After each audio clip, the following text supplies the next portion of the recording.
Oh, yeah.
Could we please settle down and take our seats, please? Anyone who would like to attend the meeting does have to wear a mask. If you're not wearing a mask, we're going to have to ask you to leave.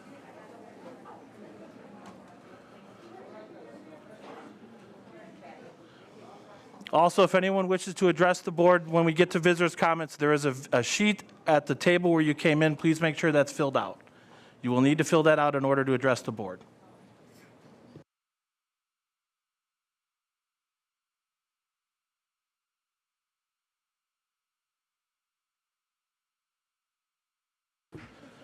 Okay, I'd like to hereby call the regular Board of Education meeting this February 15, 2020 to order at 7:01 p.m. Please join me in the Pledge of Allegiance. There is a flag in the back of the room.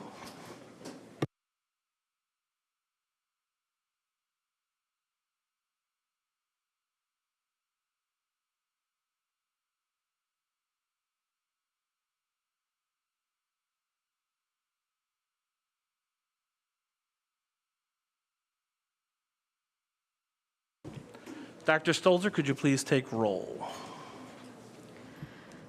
Camardo, absent. Fiorito. Here. Friedland. Here. Grimpy. Here. Johnson. Here. Ronstadt. Here. Stolzer. Here. We have a quorum.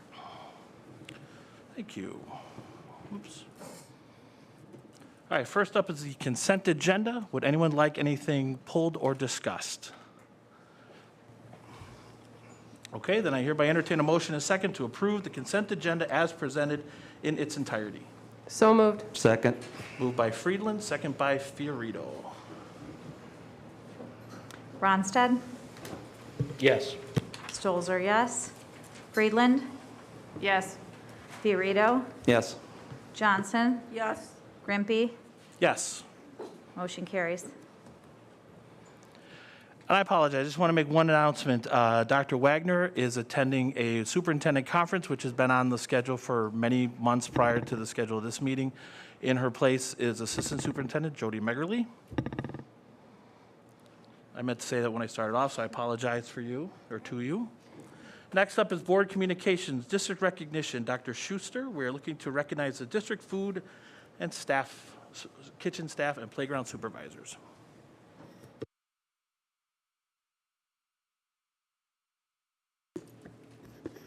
So there is a very awesome group of kitchen staff and lunchroom supervisors, many of whom are here.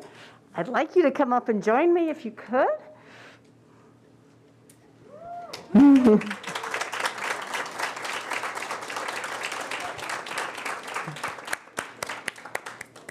We do have some pictures of them in action up there.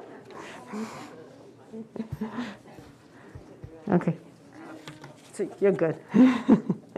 So tonight, I would like to honor and appreciate our awesome kitchen staff and lunch supervisors that have made sure our students were fed this year and that they were safe in the lunchroom and on the playground.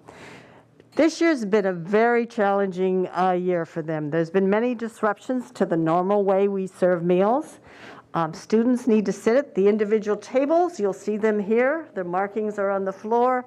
It's caused they have to be a certain distance apart. So at the elementary schools, they had to move the lunch into the gyms from the cafeteria. That's about as far away as you can get from the kitchen in the schools. In this particular building, they have lunch in several different locations, which also makes for a challenging lunch. There's been shortage of staff requiring extra work for everyone. There's also shortages on the food, and that requires last-minute changes to their menus. In addition, they pack up breakfast twice a week and send them home to with the students. And throughout all of this, these people have worked tirelessly, and as you can see, with you can't see, a smile on their face. In their eyes, you can see it. And they make sure our students are fed and ready to learn every day. They are also responsible for our playgrounds and for our lunchrooms running smoothly. So besides preparing and serving food, they tie shoes, open lunches, help put on mounds of snow gear, play games, help build sandcastles, and many other jobs that often go unnoticed.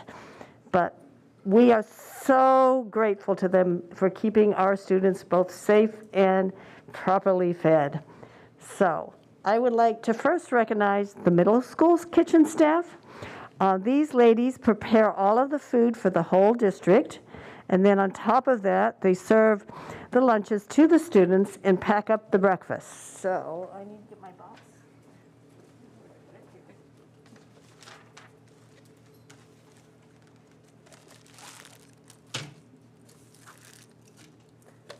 So we have a certificate for each of you and a nice little pin. So when I call your name, if you could come up, please. We have Maria Daniello. Where are you?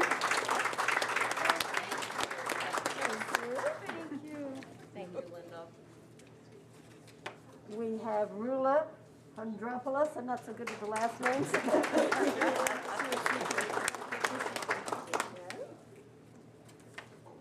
Karen Starkman. Miss Karen. Thank you so much. Thank you. Thank you. Colleen Holden. Colleen. Thank you. Thank you, Linda. Maria Chopin, is she here? We will make sure she gets one.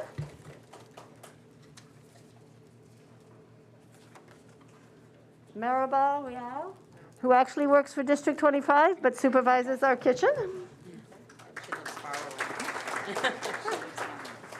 Okay, next we have Euclid School. Barb Farrell, I know she's here, I saw her. There you are.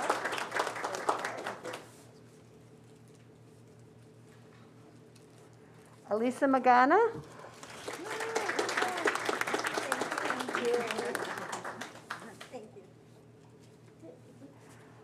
Maria Caravas, is she here?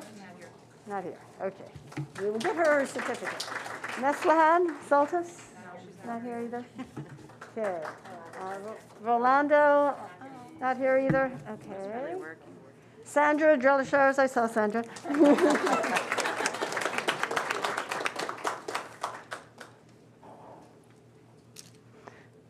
Sandra, and I can't pronounce her last name, Samayo de Giosi, is that you? Sorry, I messed it up. Thank you. Thank you so much. Oh, and now we have Indian Grove. I would like to say Indian Grove is one of those places that's been really understaffed. There was a week when Robin and Eva were doing all the lunch, just the two of them. So they have now got a couple more helpers, but it was a tough job for them. So I have Eva. Thank you. I said Robin, didn't I? I said Robin, I didn't say Sandra, right? Robin.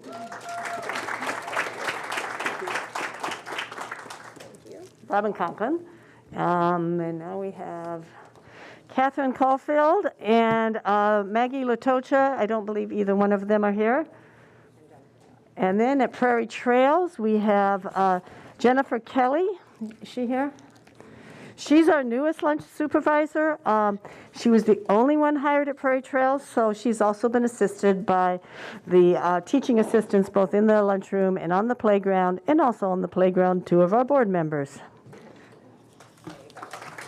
So a big round of applause for all of these.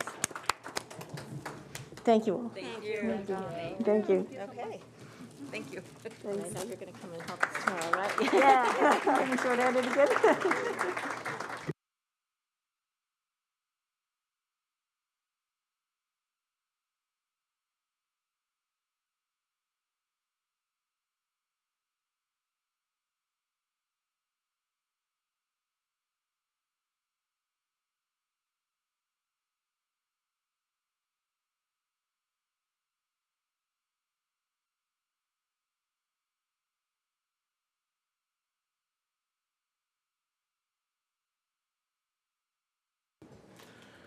Okay, next up is the Illinois Clean Energy Foundation grant awarded information from Dr. Schuster. Okay. So we recently submitted our final construction payment request to the Illinois Clean Energy Community Foundation, and we received our second check of $600,000. So our next milestone is 12 months of net zero energy performance. We start that on March 1st, and we are hopeful to get another $800,000 after that report. Fantastic. Thank you, Lyndall. Next up, Board Communications. This is an action item. BWP and Associates is going to present our superintendent search timeline. So I give you gentlemen the floor. Please do, that'd be great.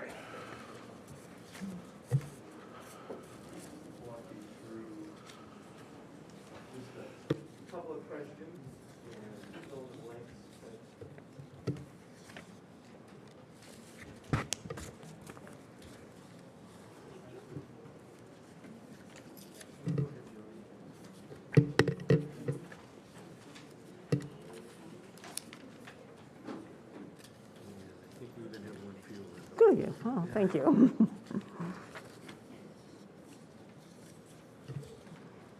evening, I'm Glenn Schlick. Hit the button on the mic. Little button, there you go. Good evening, I'm Glenn Schlichting with BWP and Associates.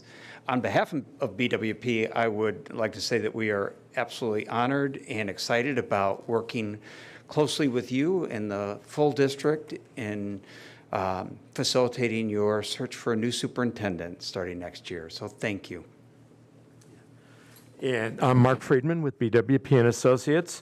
Glenn and I are here tonight. We're waiting our third partner, and she just texted that she hasn't left her office yet. So I think we're going to be done by the time she gets here.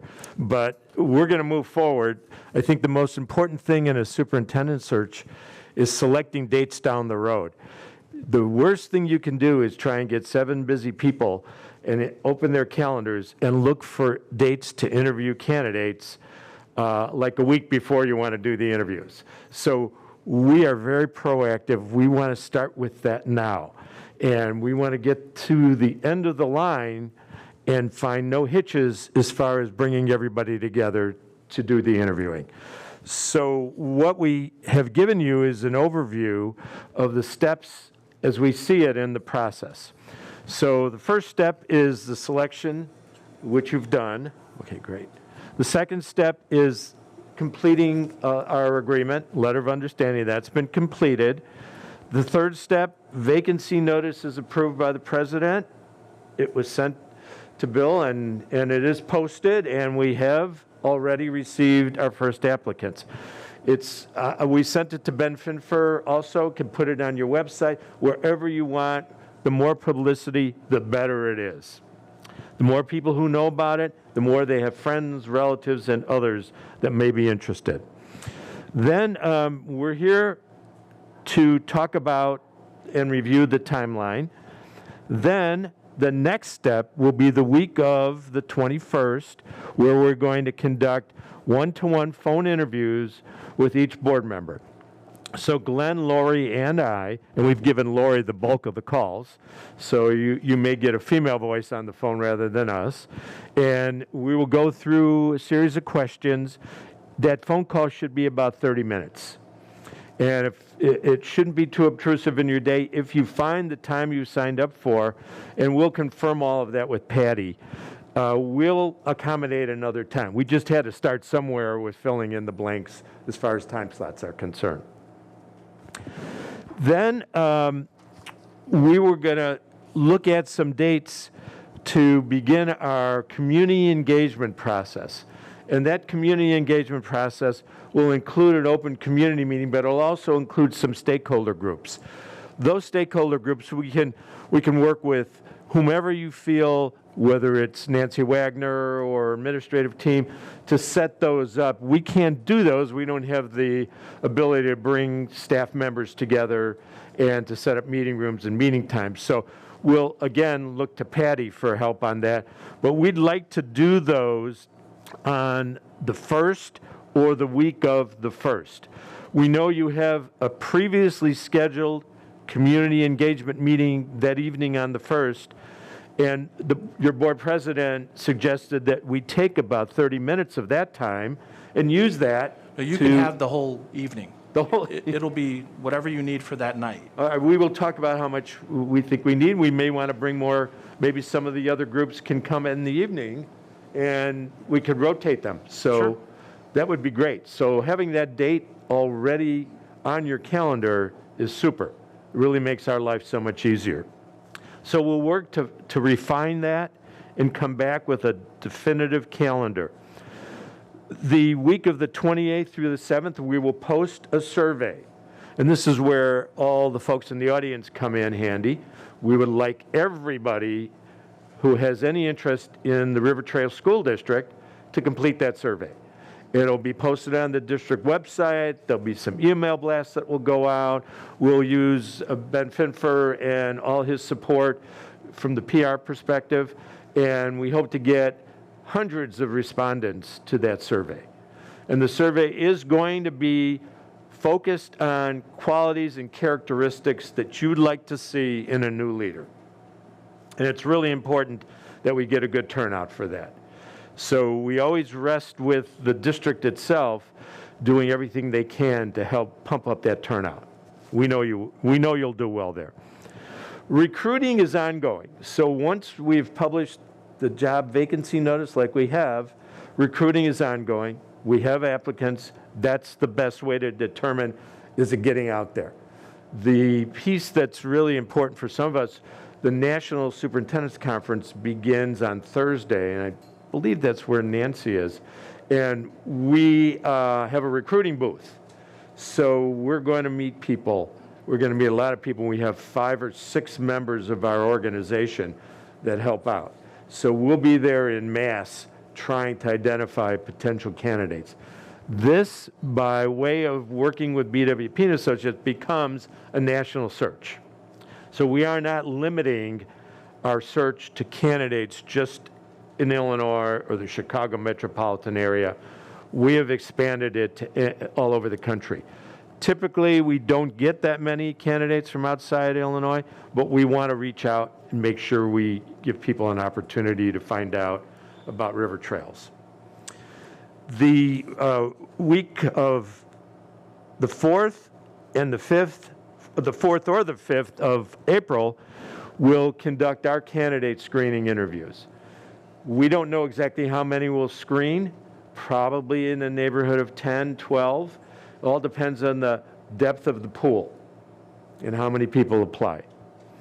Then the following week, we'll hold a workshop. We haven't selected the exact date, and we'll want to nail that down, to hold a workshop for you, as we promised when we talked to you last week in the presentation to obtain the search.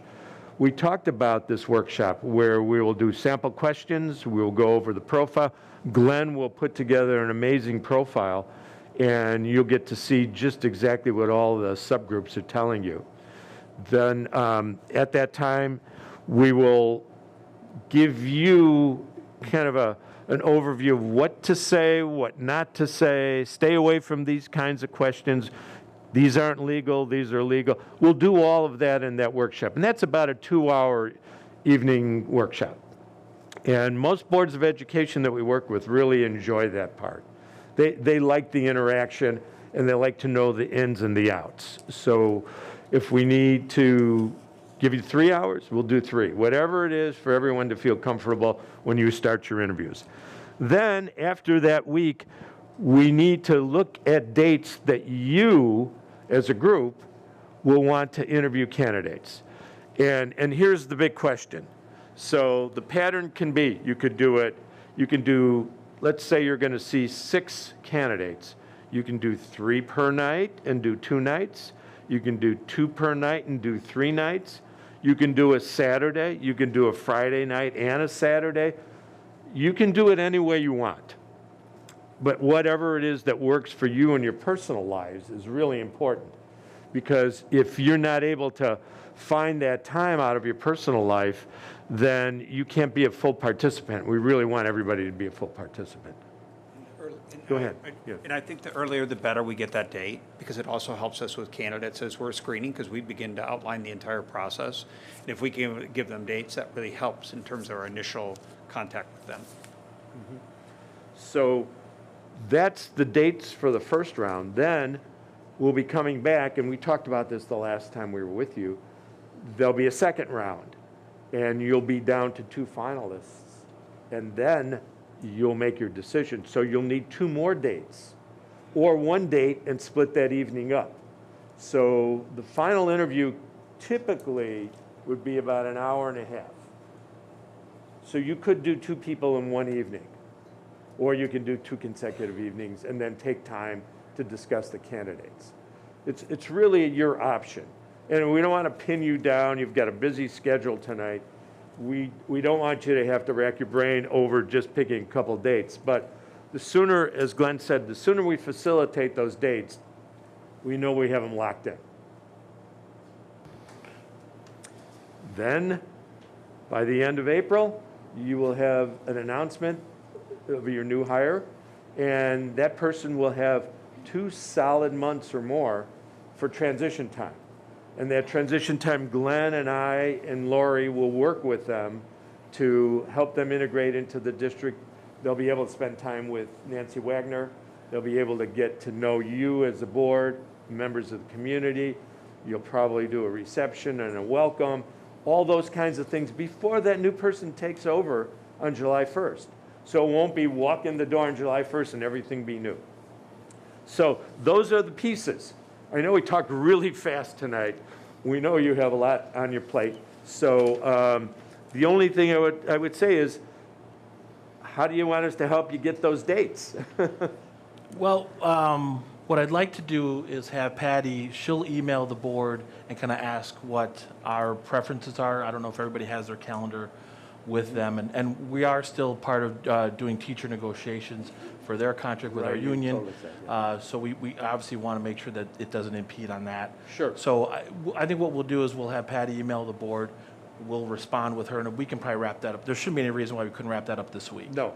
Before we go, though, what's your thinking on the pattern for interviews? You think you would want to do 3 per night? You want to do 2 per night? That'll help in selecting dates. What's the consensus? In the Susan? past, we've done 2 nights of 3, Right. which has worked. I thought it was fine. Yeah. That's That what we fine? recommend, but we Yeah. don't want to Yeah. tell you, that's No. the only way to do Yeah. it. 2 nights of 3, then that's fine. Great, That'll work. great. Can I also ask a small question? Yes. As I look at this timeline a little bit? You have the 4th, 5th. You guys are conducting screening interviews. Mm-hmm. And then the 7th as holding a workshop with us potentially. If things lined up, then that 11th and 12th, could that possibly be first round interviews? Is that too Sure. crazy? Sure. We will leave you after that meeting, that workshop, with all the materials.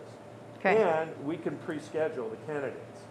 The question always is, what if there is a candidate that you're not comfortable with? We hate to pre-schedule them and then call them and say, sorry, it just didn't go over with the school board. So that's the only issue. And we've really never had to do that. So, Yeah, I think, those are dates really that we know that we're available. Right. So looking at the 7th, if we Okay. did candidate interviews on the 7th, Okay. that would give us an opportunity to try to schedule then a time with you between the 11th or 12th to do the workshop. Okay. Because you'll So- want us to do that before Yeah, we'll but, have to do that. but I'm before saying, then. so would you have time to do the candidate screening interviews on the 4th and the 5th and do Oh, the I'm workshop sorry. with us on the 7th? 7th, that's what, I'm sorry. Okay, yeah, so yeah, that would that's right, work. Yeah. And then if we had available times that next week then for us able to do first round interviews, yes. that would work. That'd be Yes. plenty of time Okay. between the workshop and the candidate interviews. Yeah, Okay. that 4 days, 5 days, yeah. Okay, so that's just a possibility for us, Patty. Okay. A lot of it is thank you. paper preparation Yeah, and putting packets together, things like that. yeah. So And I the guess one- that's- candidates like to go quickly too. I mean, Yeah. they like this process to move quickly. Okay. So we won't be hurrying anyone. Dr. Wagner, we did the round of informal interviews, which members of the board found very valuable. And obviously with this era of COVID, it's kind of up in the air as to how we would conduct that. You said that you had, when we initially spoke, you said you had some ideas. Would you be able to share those with the board? Yeah, what we've done, and this does add another layer. We haven't done many because of the situation we're in relative to bringing groups together. But we've had districts where they've selected one representative confidential group. So that group would be made up of teacher representative, a PTO leader, a support staff member. So you make sure you pick from all the subgroups an administrator, central office administrator, and you wind up with anywhere from like 8 to 10 total people, and they serve as the intermediate group, and they then would sit in and do separate interviews of the final two candidates. And Bill, were you also referencing Zooming and face-to-face? Well, no, when we had hired Dr. Wagner, there was a round of interviews that were, there was like, we were at a restaurant, there was a room that was reserved for just us, and it was just a way to kind of speak with them more on an informal basis. And we haven't discussed it as a board if we're comfortable doing that, but if there's an option to do that part of the process, just not in that same way, I think we'd love to hear it. We've jumped back to doing that. We just did that in a district that we just finished up.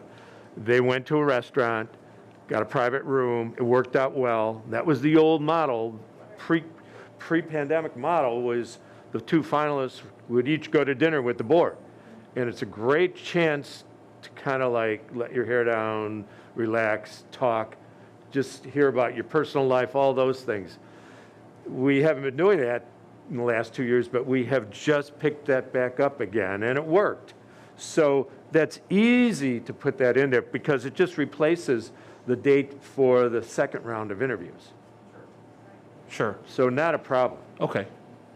And we can kind of discuss that as the process unfolds to see if we're comfortable doing that. If you And know, if not, we'll if just you do know it of as a good place that could give you a private room, that's Sure, just even better. sure. Yeah.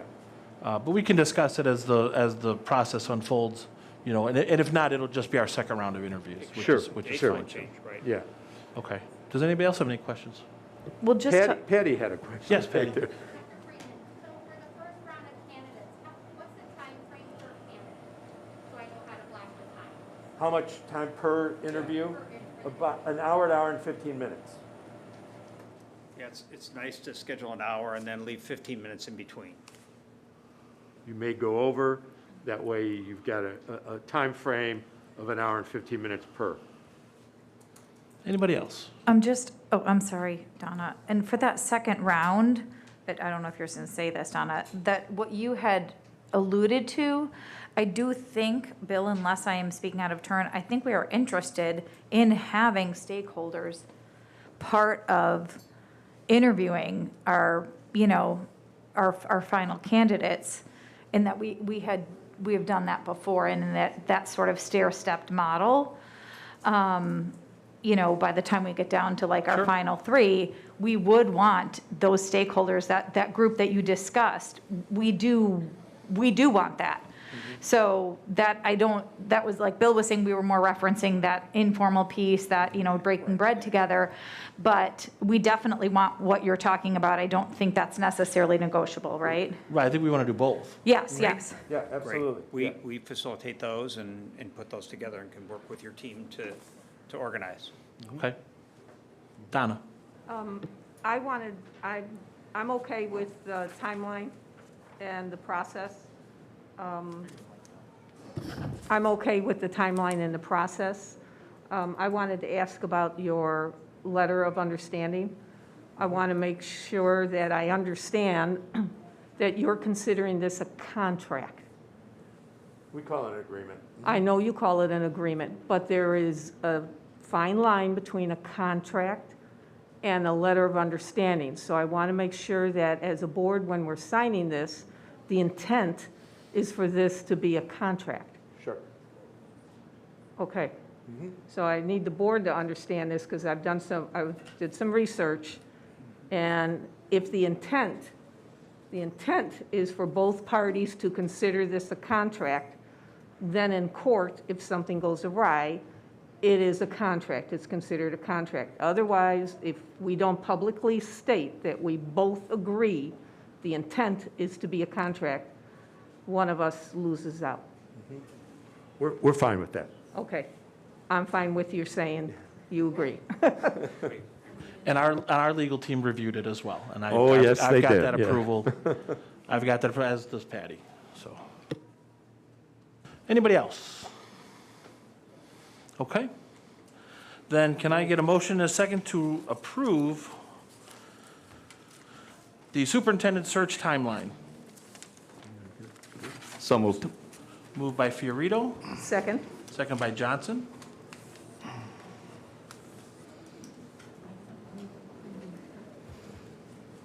Sorry, I fell asleep. I need to have a Search second. timeline. Okay. So we're not going to, I mean, the contract's already been approved by our lawyer. but we as a board have to take a vote to enter into it with them. We didn't do that when we approved the hiring? In all honesty, I've never seen that Okay? happen. Okay, what is the motion? The motion is second to approve the superintendent search timeline.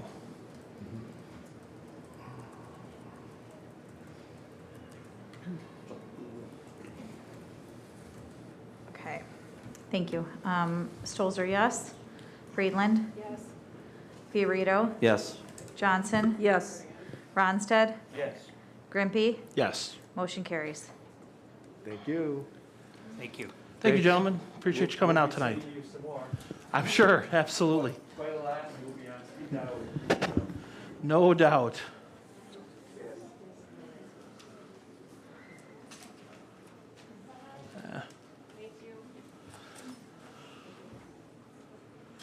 Okay, next is RTEA comments. I'd like to invite any of the members of the RTEA to speak before the board.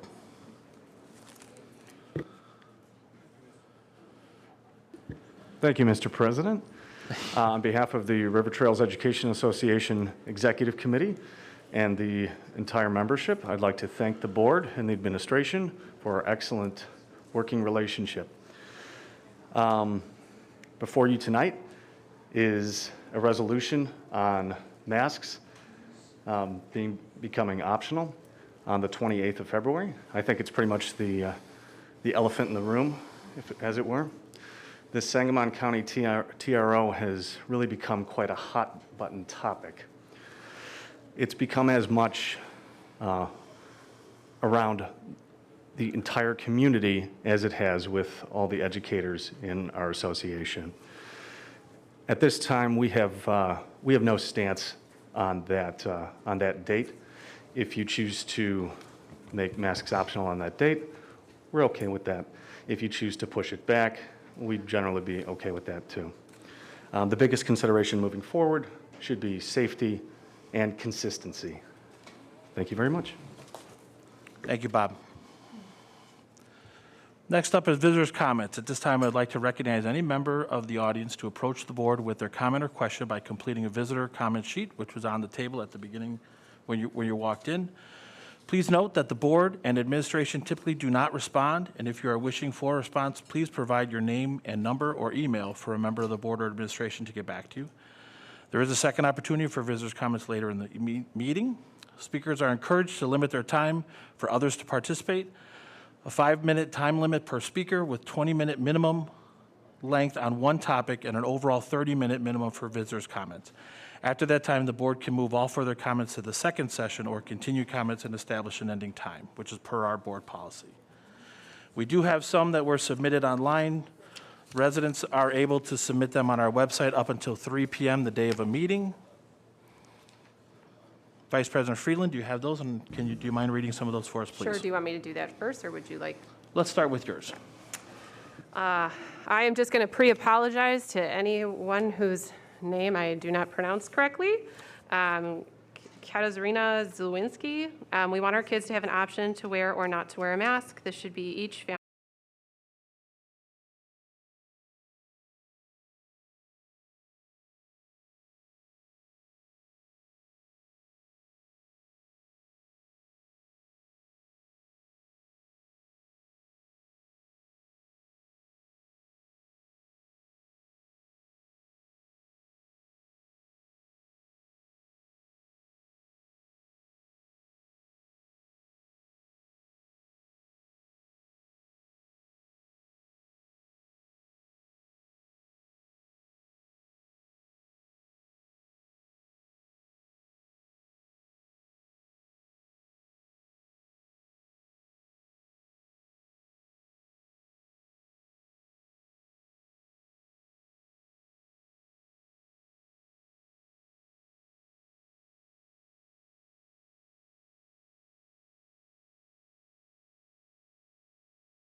and continue to do the best to cultivate safe and healthy spaces for our students to feel comfortable, but also help them make their own decision with support from their parents without fear of judgment, mockery, or guilt. I urge you to reflect that the damage that these guidelines have caused and help us protect our children from the psychological impact that COVID has caused. I would like the board to also consider the testing to stay option. As I mentioned earlier, I'm going to try to keep this around masks, but I do think that's a big concern. It's really causing a ton of undue hardship, as I mentioned. I was just trying to keep my speech down in the mask wearing, but that is another question I am posing. Thank you. Thank you. Darius?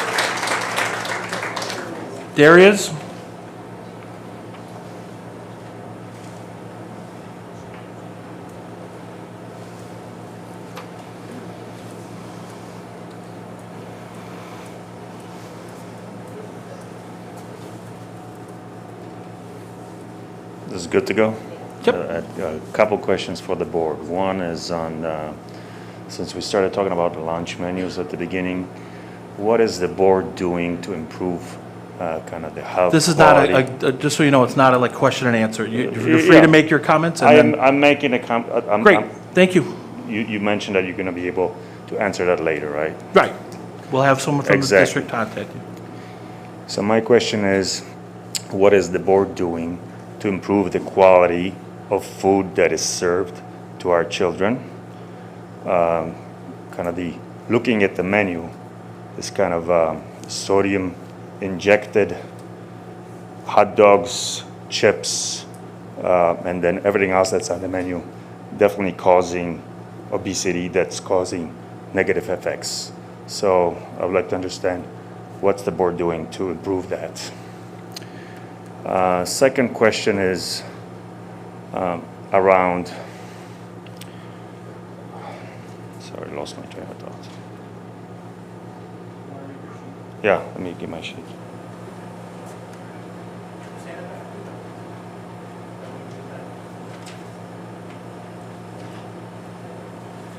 Yeah, second question I had was what's the board doing to improve the education level here in our district?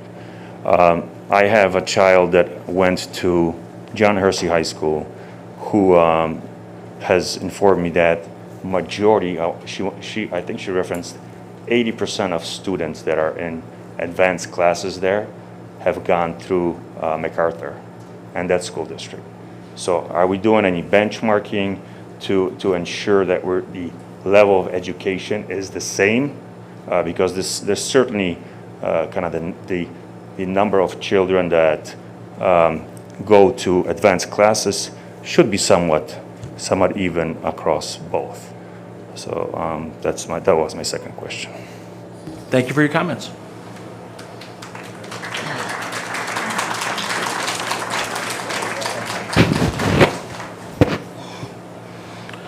Next one is Peter Wojanowicz.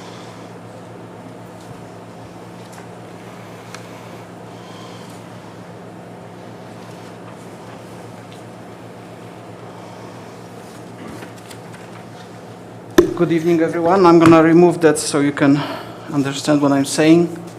So it's been a lot of opinions today, a lot of notes to the board. Everyone has their own opinion. We all know that, and we respect that. However, this board and Superintendent Wagner that is absent today, you guys are totally on the wrong side of the history and the law. So a couple of things I want to point to you guys, that TRO, and I will give you this, I printed the whole thing, and I also have the page 20, okay, hold on, page 28, which is the most important in this thing, okay?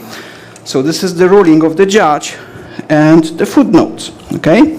So me and other parents, let me just distribute this to you.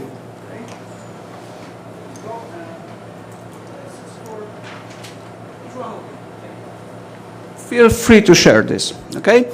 So, we as a parent submitted emails to you and to Superintendent Wagner asking nicely and politely, explaining the whole situation with the TRO, what it does, how the people are affected, okay? So we did get this email as did you.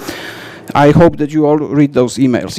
If not, I can read that, but I think it's unnecessary, okay? So as of now, the response that we got is that our school district is not included in this TRO and that you don't have to obey. And I again say that you are very wrong. Your legal counsel, whoever that is very wrong. As you know, law is interpreted in court, and whoever gets the best lawyer wins. Unfortunately, that's how it works in the USA. But we do have better lawyer, Devor, who's ready to represent us if we need to, okay? Because the notes that I gave you on the footnotes, first of all, it explained the whole judgment, and the footnotes clearly says that even though we are not included as a plaintiff, we can do accordingly to that verdict. That clearly, some of the lawyers said is the 8th grade level law. You are not obligated, but unlawful Pritzker mandate, ESB mandate, and everything else. And as we all know, the situation is changing very rapidly. So as of now, me speaking, I didn't prepare that because I didn't have time. However, all these mandates are invalid. They are void. If you know what JCAR is, the Pritzker administration tried to put those emergency orders that are only good for 150 days back in order, and they were declined in one unanimous vote, 9-0 today. So as of today, by all legal means, you have zero legal ground to continue with this nonsense. Furthermore, zero. Keep talking. Please keep speaking. We do have constitution, we do have law, okay? So now, we put you on notice, you exposing yourself to lawsuits by these parents here, including me, and by denying these children to come to school without a mask. You are actually, the Illinois law state, and I quote, whoever by threat, menace, intimidation, prevent any child entitled to attend the public, non-public school in the state from attending school of interference with any such child's attendance at school, this is the last good one, shall be guilty of Class A misdemeanor. Shall be, not maybe, shall be. Okay? That's the law. We know the law. It's not that rocket science, seriously. If I find out that if you keep reading, keep looking, everything is there in the books. We keep breaking that law. Why are you guys doing that? Do you know how much damage did you do to parents, to child? We are on the edge of like going crazy. Putting kids, my son had stomachache. You guys sent him home for 5 days, so my wife could not go to work. That put us in financial jeopardy. The other child, that is a sibling, had to stay 5 days for no reason at home.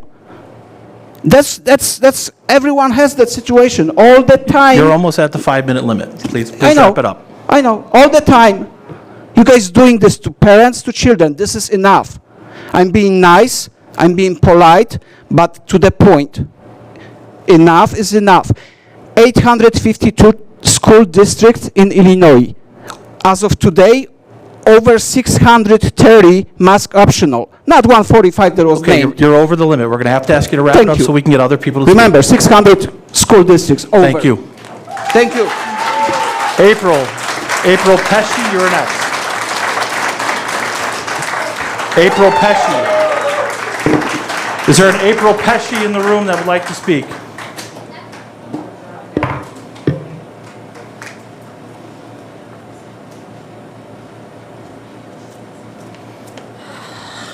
So I'm addressing the mask mandate.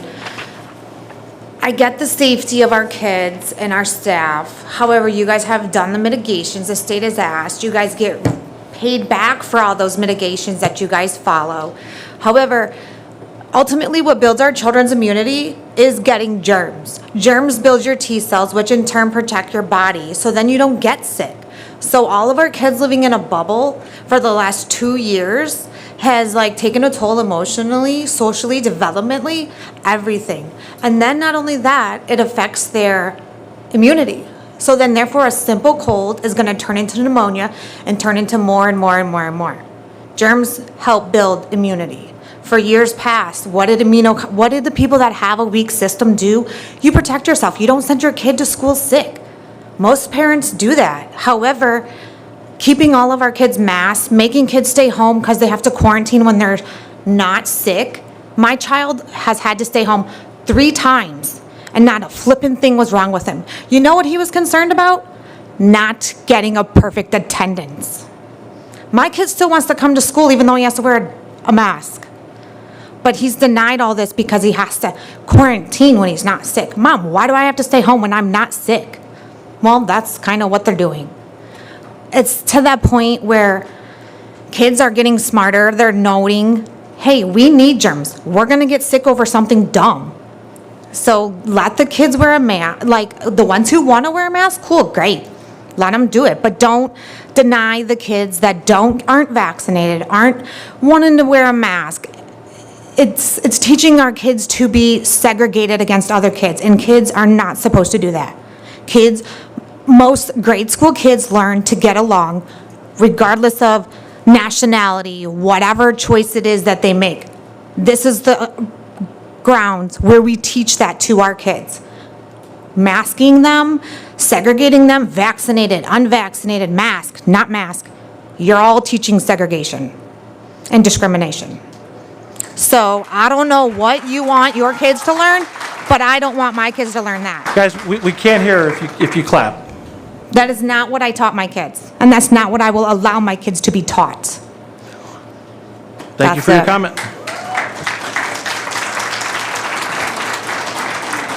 Raphael Kenner.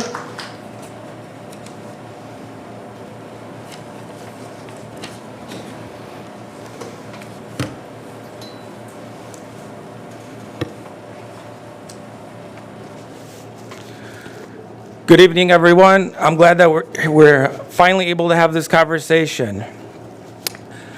Due to the waning pandemic, Governor Pritzker recently stated that he will lift the indoor mask mandate for the general public in some indoor locations on February 28th.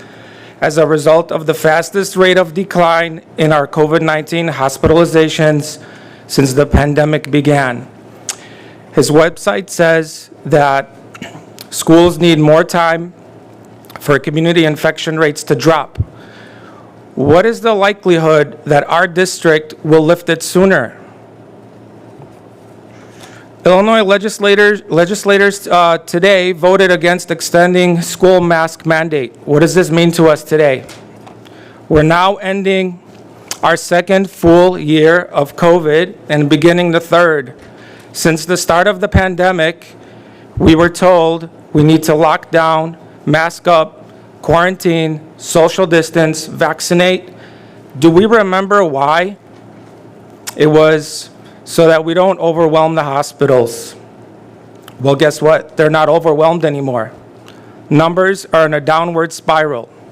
This is a really good thing. There's a big difference between now and where we were.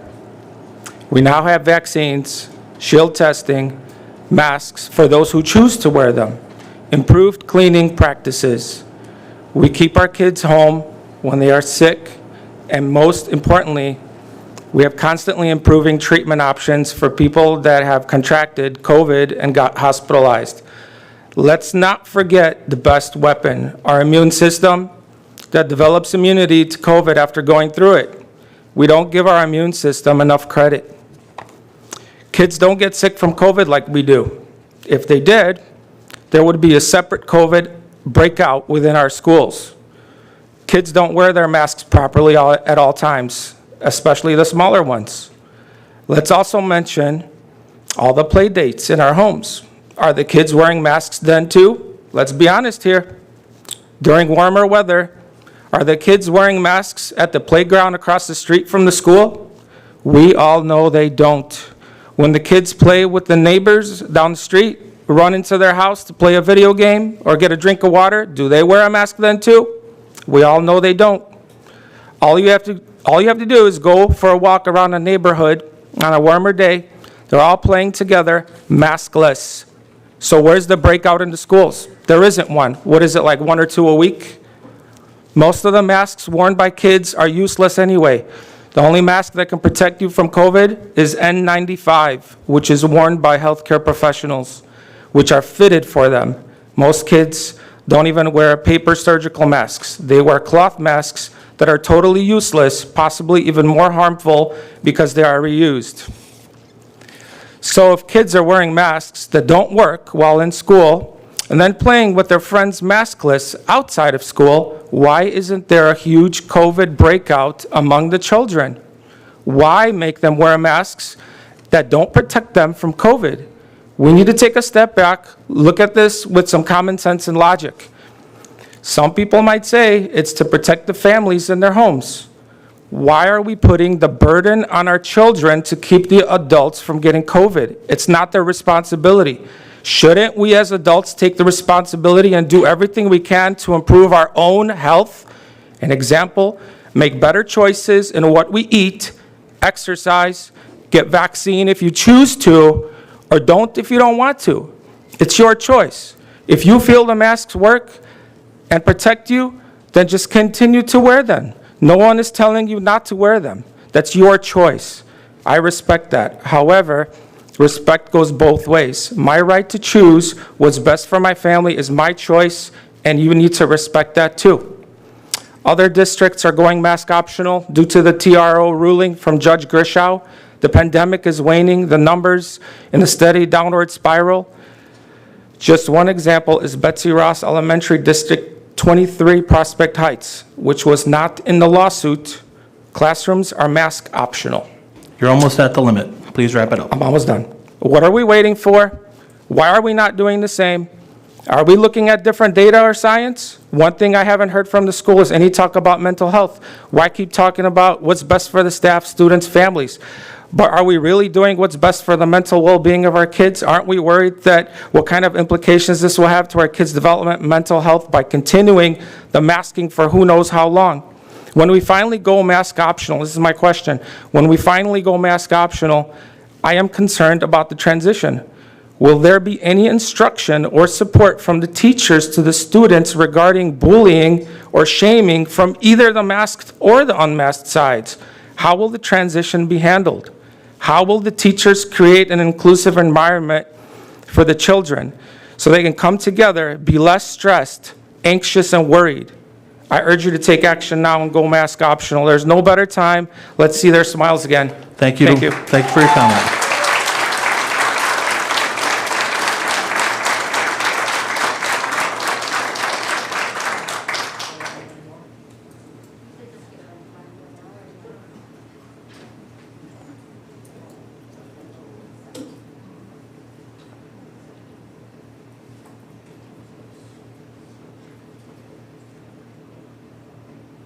Does this comment want to go to the second one that says, did you write second? Autumn? Did you want to speak now or do you want to go to the second one? Need a mask on.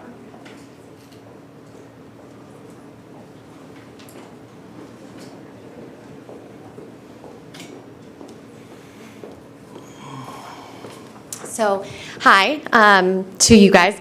I've been coming here for several months and actually been sitting in the audience. I've recognized many of your faces. You may or may not recognize me. The first thing I want to say is to you, William, I have actually sat in this audience, and I just want to ask you to gently and to take a step back and realize your tone and how you're addressing the audience right now. Well, I feel, I know you can't respond. You're not supposed to respond, but I'm just telling you. So I've actually watched you before in the past, and I've never seen you take this tone or this attitude to any of the constituents sitting in this audience before, sir. I understand this is a highly charged topic, but what we need is people to come together, which is my second point. I do believe that there is a win-win solution here. I'm not sure what the answer is, and I'd like to see us think creatively. I hate to think about the education and the educators, the teachers being divided against the parents. I'd like to see us have partnerships and think creatively. So maybe there's some focus groups that we need to do. Maybe there's surveys. I'm not quite sure, but obviously there's like 60 people here when normally it's myself and one other person or 2 other people or others who are watching on Zoom probably. I just would like to ask the board to take a step back, realize that you have people here because this really matters to them. And when you're addressing us, think about who we are as people as well. Thank you. Thank you.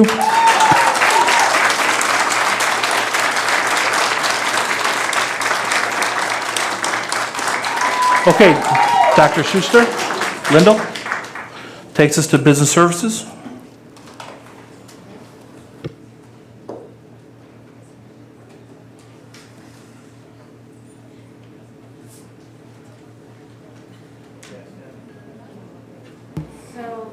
Hit your.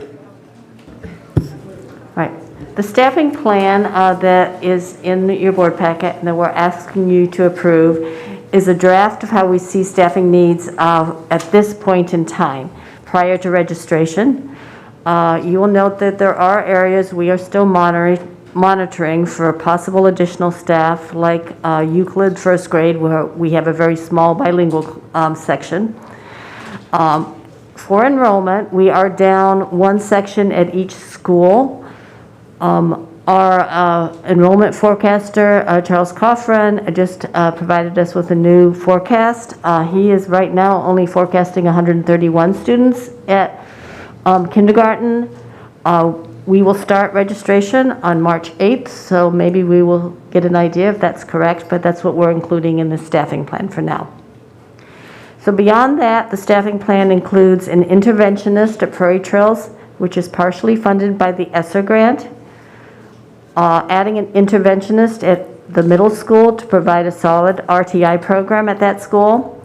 We also need to add a self-contained special ed class at Euclid, which is the addition of 1 teacher and 1 teacher assistant. The addition of this new class expands our existing self-contained special education program at Euclid School to include an intermediate classroom for students in grades 4 through 5. If we didn't do this, many of these students would be educated at NSSEO, where tuition is close to $50,000 per student, plus possibly a teacher assistant. So overall, at this point in time, we are down 1 certified staff member. There are some programs we're still evaluating. Euclid students have some serious social emotional needs, which we are still evaluating the best way to serve those students. And there are also quite a few vacant positions. We have 2 psychologists, 2 custodians, a teacher assistants, and a number of lunch supervisors still vacant this year. Any questions? I would like to make a comment. Yes. That it's not only cheaper, but it is the best thing to do for It is kids. the best thing to do for the students, Right, yes. okay. Yes, to have them at the school, We yes. want to keep our own kids. Yes, we do want to keep our own students, yes. Okay. Is this also within the budget for staffing? Yes, yes, it is. It's in the forecast that I provided you last year, or last meeting. Anybody else have any questions? Yeah, I just have one more. Like, so for that one, we're down 1 certified staff, you said, is that even with moving everybody around, so we're going to go out to hire? We have a number of retirements, so I didn't quite catch your last. Oh, sorry. The last part of the question. Okay, no, I just wanted to see, like, We're gonna with need the to hire classes more that than we're that. moving around. Yeah, Yeah. with the classes that we're moving around, I just wanted to see how the teachers were moving, but I see what you're saying, Yeah, so we'll be that's down still- 1. Yeah, we'll be down 1 in total so far. I don't know if it'll stay that way. We'll come back to the board if we need to add another one, but we do have a number of retirements and people moving around. Okay, thank you. And you were just saying, Linda, we already have open positions, so I was saying we still need to hire. Yes. Yeah. We're, Psychologists, yes, we're okay. psychologists, yes. Okay, but still. Yes. We still need people, yes. Anybody else? Okay, can I get a motion and a second to approve the 2022-2023 staffing plan? So moved. Moved by Friedland, second by Johnson.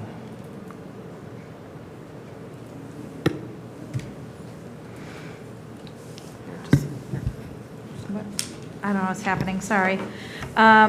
Friedland? Yes. Fiorito? Yes. Ronstadt? Yes. Johnson? Yes. Grimpy? Yes. Stolzer? Yes. Motion carries. And you're going to present for Mr. Toombs? Yes. Okay, so this is for the switches for the Department of Justice Security Grant. Yes. So at the last meeting, we talked about receiving the 2021 COPS Security Grant to improve security at schools and on school grounds. So as part of that, we are recommending the purchase and installation of 5 Aruba network switches to be installed in the data closets at River Trails Middle School and Prairie Trails School. So these switches are needed to support the additional video surveillance cameras that will be installed at the schools. We are concerned about supply, so we're recommending to go ahead with this purchase now. We were able to obtain 2 quotes, one from E2 Services and one from SHI. We are recommending that we go with the E2 Services because it's slightly cheaper. They have them available. And E2 Services is our managed network service provider, so they will actually do the installation. So we are recommending that we purchase them with the installation from E2 Services at a total cost of $20,232.15. So moved. Wait, I got to ask for the motion. Oh, I'm sorry. Anyway, can I entertain a motion in a second to approve the quote from E2 Services for 5 Aruba 48 port switches with installation and configuration at a cost not to exceed $20,232.15. Mrs. Johnson? So moved. Fantastic. I will second. Okay. Fiorito? Yes. Friedland? Yes. Ronstadt? Yes. Grimpy? Yes. Stolzer, yes. Johnson? Yes. Sorry. Motion carries. All right, Education Services. Christy, you are up. Good evening, everybody. Give us just 1 second. We're going to put a real brief presentation up for you.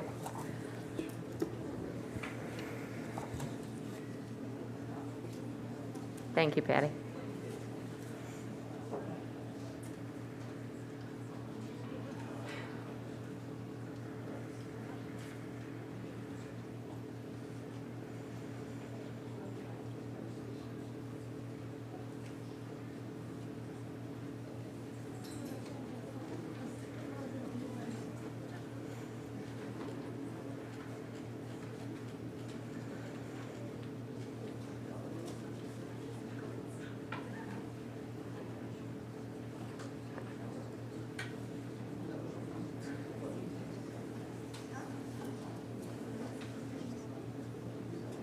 Thank you, Patty. Just make sure this is working for me. Yeah, I turned it on. It's all right.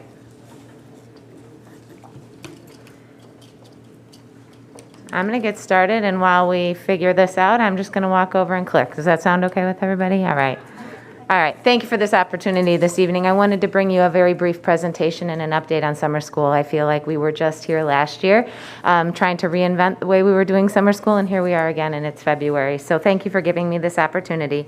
As the calendar turned to 2022, it was our job to start transitioning, to look at the summer and to look at the 2022-23 school year. We know summer school cannot happen without quality teaching staff. So upon returning from winter break, we sought out interested teachers from our internal teaching candidates. We were very, very excited and very thankful to our union folks who are out here to see the interest sought by our teachers this year to support our summer school programming. I think they learned and they realized just how valuable our summer school program was last year for our students, and they had a lot of fun doing it. So we are excited to say that we really do not think we need to seek any external candidates from outside our district to staff this year's summer school. So thank you to our teaching staff for that. So now that we know that we have teachers, we're ready to put the wheels in motion to begin the programming. This slide in front of you presents the information regarding our prospective summer school. The key information can be found here. We plan to hold summer school as a June extension to our school year. Everybody, could you please keep the conversation to a minimum? We appreciate you attending, but we still have other business to attend to, and we have to be able to hear. So if you could please keep the conversation to a minimum, we would really appreciate it. Thanks, Mr. Grimpy. I promise this is such exciting stuff. I'll try to keep it as brief as I can. So based on our information from last year, and I think it was either you, Janine, or Sue, we talked a lot about attendance, and we were a little concerned about our summer school attendance as it kind of drifted toward the end of the week. So we are proposing this year taking Fridays off of our summer school schedule, going with a Monday-Thursday schedule, but doing that for 4 consecutive weeks versus 3 weeks of 5 days. So we will be adding on 1 additional day for summer school in a hopes to maximize attendance. Our time schedule will remain the same, and our focus will continue to be on our special education students in need of some additional instruction over the summer, our language learners who continue to need additional support to enrich their English language skills, as well as our students in need of additional intervention, be it academic or social and emotional. Our staffing is not yet determined. While we have a tentative staff list based on our information from 2021, we really need to look at interested student enrollment before we can finalize those numbers. Next slide, please, Patty. Last year, we spent a good amount of funds with the support of the board on some really engaging, high-impact instructional materials. We will continue to use those materials this summer with minimal cost for basically some additional reproducibles that we might need to purchase. We purchased some fantastic early literacy and math materials to support our students in literacy and in math, as well as some additional materials for special education support. In regard to our daily schedule, we will continue to focus on intensive phonics and foundational skills instruction, comprehension, metacognition, reader's workshop, writer's workshop model, and math foundational skills.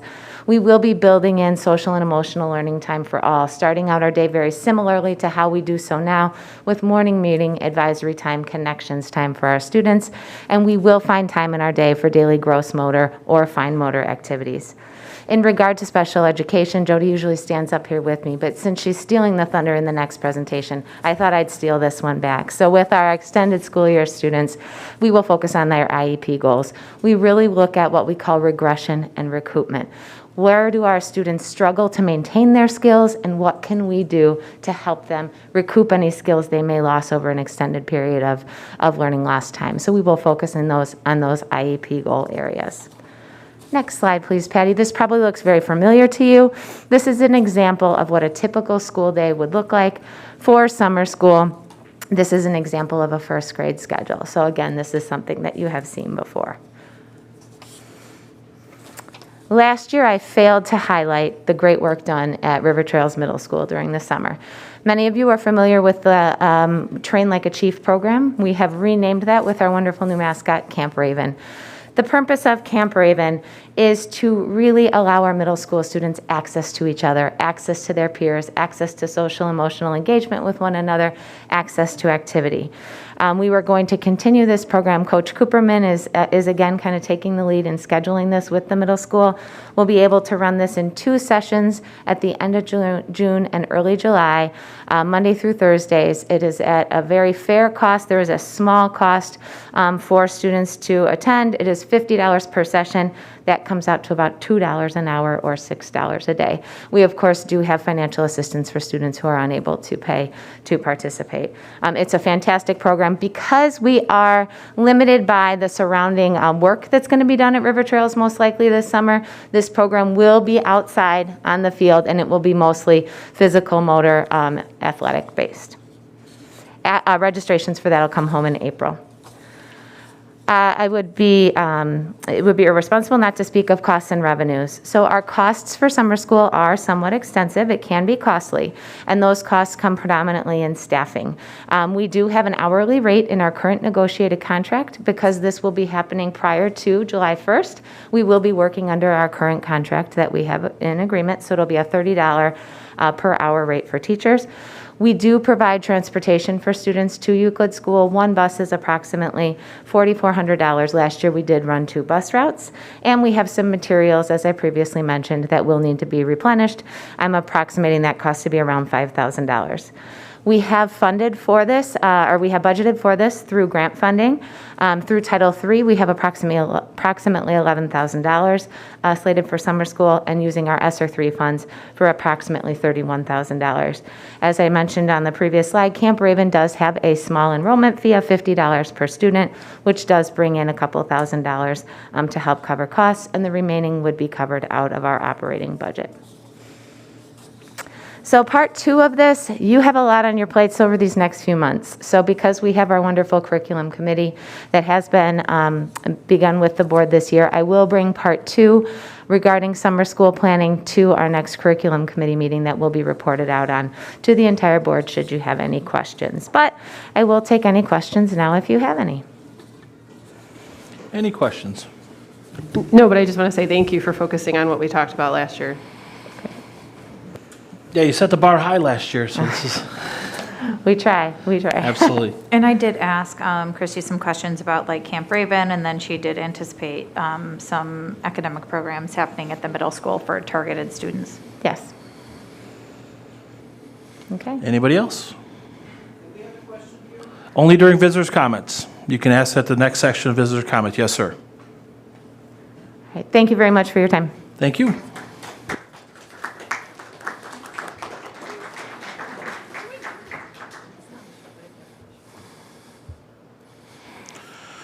Okay, next on the agenda is the president's desk. Upcoming events, we've got parent-teacher conferences this week, the evening of the 17th, and then all day on the 18th. There are no classes on the 18th. There's also no classes on the 21st, President's Day. All buildings are closed. The community engagement meeting is tentatively postponed, although might be part of the search for the superintendent. So that is tentative. And then kindergarten registration begins at Prairie Trails on March 8th at 4 p.m.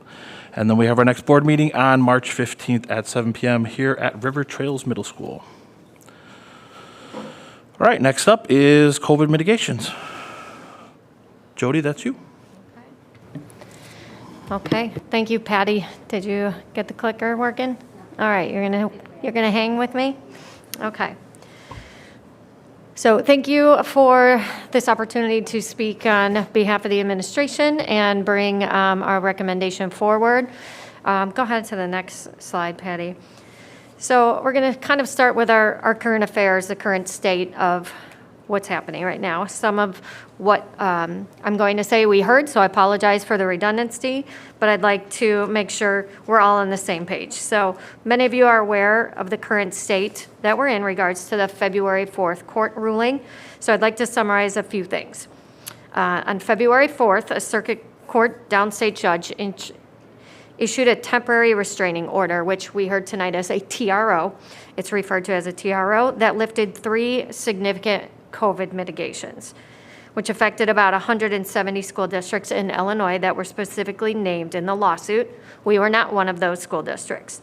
The 3 key pieces in that order pertain to the mask mandate, close quarantine for close contacts, and weekly testing for unvaccinated staff.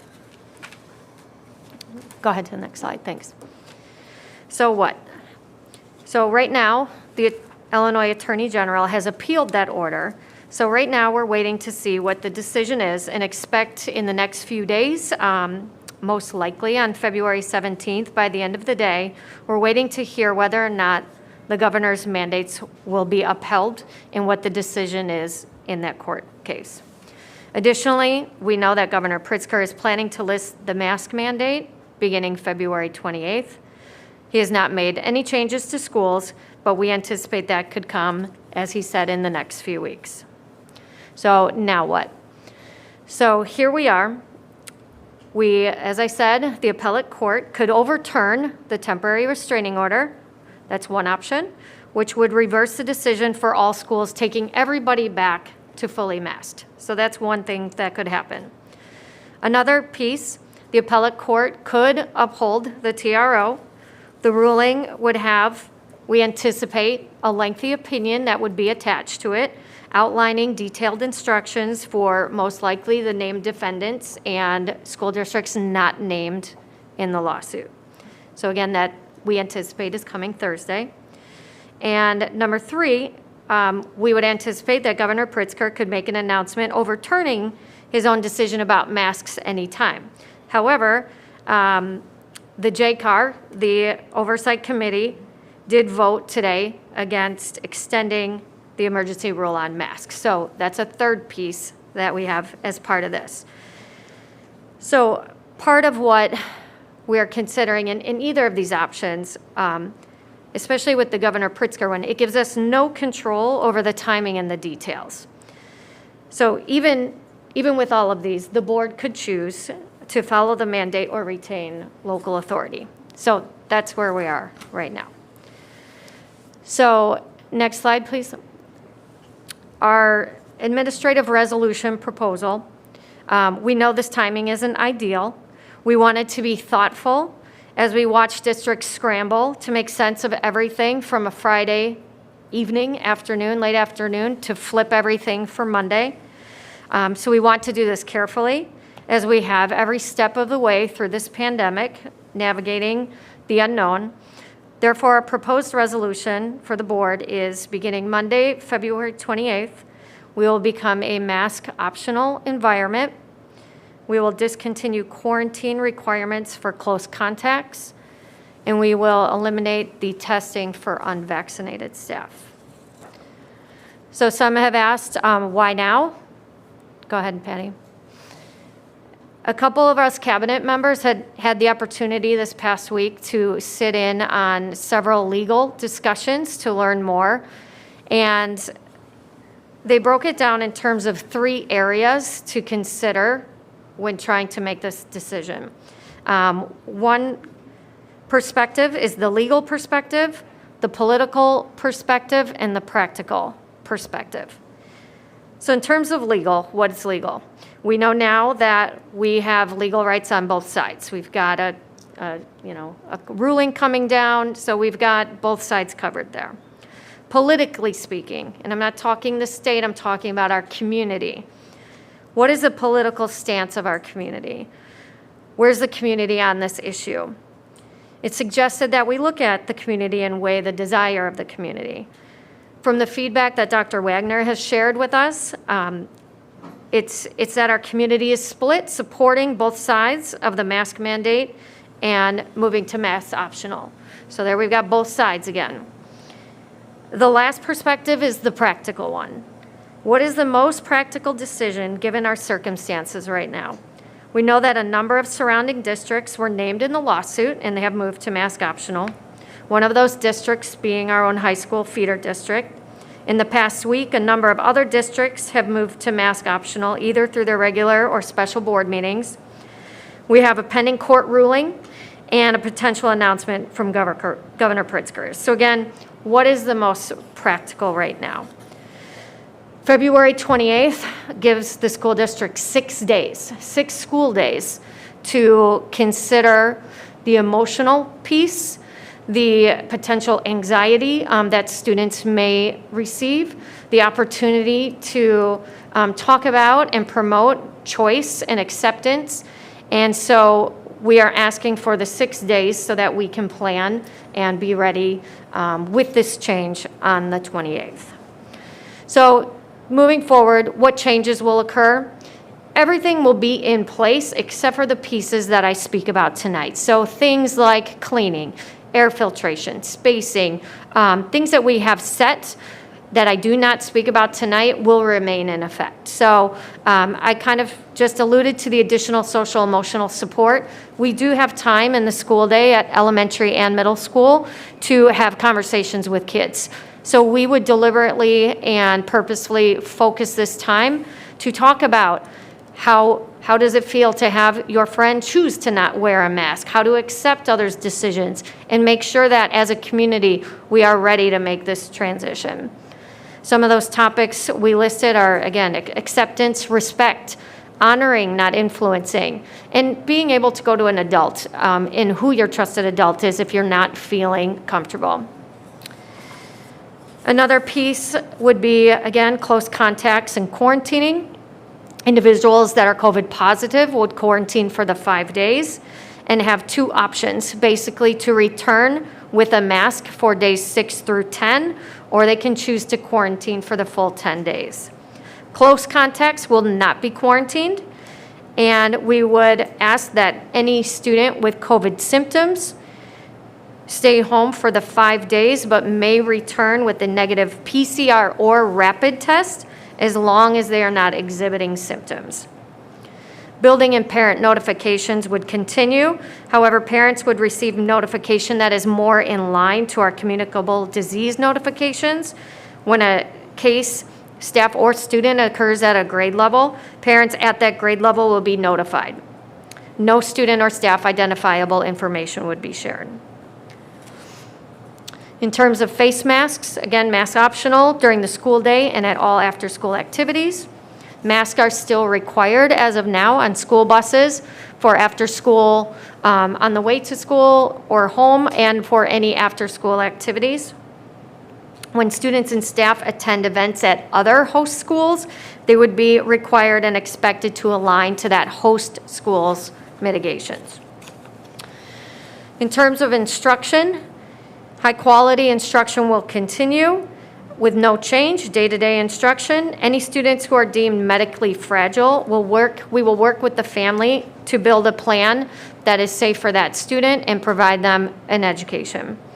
Remote instruction will be discontinued.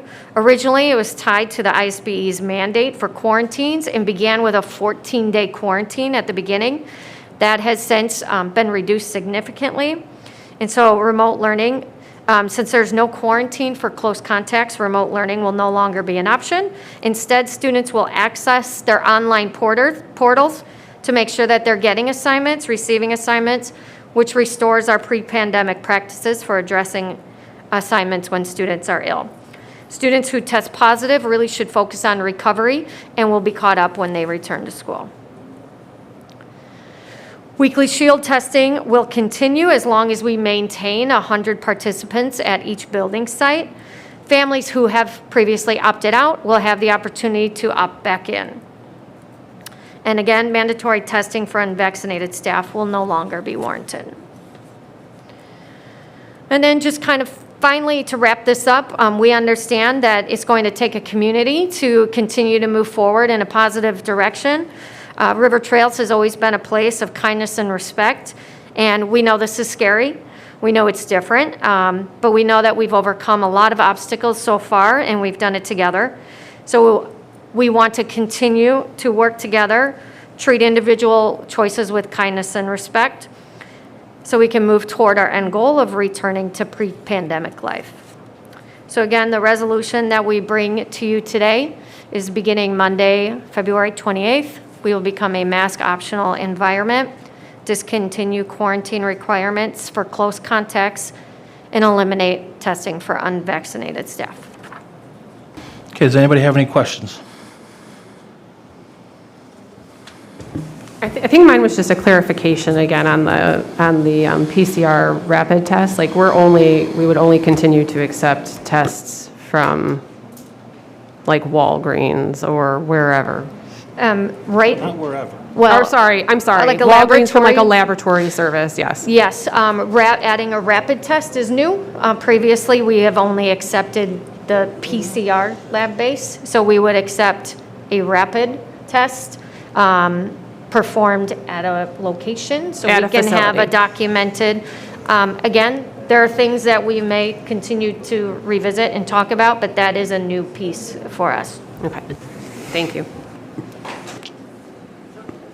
From a question about the TRO, I know that was put in place for the named defendants. Being that we were not named in that lawsuit, are we effectively still under the ruling of the governor for the mandate, or is it just been thrown back to local support? So it does say in the footnotes that the school board can maintain local control. However, from my understanding from today, Pritzker, they are not supporting his continued mandate. So after the ruling on Thursday, it could be a change. You can decide when to change because his mandate is not going to be able to go forward. I'm sorry, he said that today? Today, the J car. Oh, the attorney. Voted for that. Okay. So that's fresh. Any questions, anyone else? I didn't Pointing know to if you had Donna? anything to, I was seeing if Donna had anything to say or no. No? Okay, she just keeps looking over, yeah.